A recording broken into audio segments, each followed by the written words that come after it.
হেরে দুনিয়ার মানুষ, তোমরা দেখতেছো এত বড় গোরস্থান, শত শত মানুষ এই গোরস্থানে শাহিত হয়ে গেল।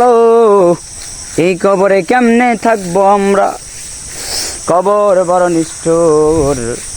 এরে দুনিয়ার মানুষ, কবরে বাস পচার পূর্বেই মানুষের লাশ পয়সা যায়। কিসের এত অহংকার? আসসালামু আলাইকুম রহমতুল্লাহ। আমি এখন বর্তমান অবস্থান করছি মাঝিহাট গোরস্থানে। তো এইখানে নতুন নিয়মে দেখছি কবর খনন করে।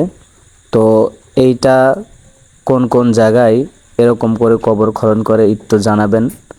আর একটু দেখেন ভাই, এটা এমনই একটি ঘর, যেই ঘরের মধ্যে একবার ঢুকলে আর বেরোনো যায় না, যেই ঘরের নাই কোনো জানালা, নাই কোনো দরজা।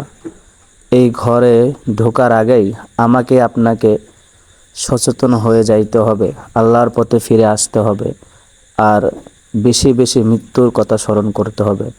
দুনিয়ার চাকচিক্য আমাকে আপনাকে মৃত্যুর কথা ভুলিয়ে রাখে, যার কারণে আমি আপনি অহরহ গুনাহ করতে থাকি।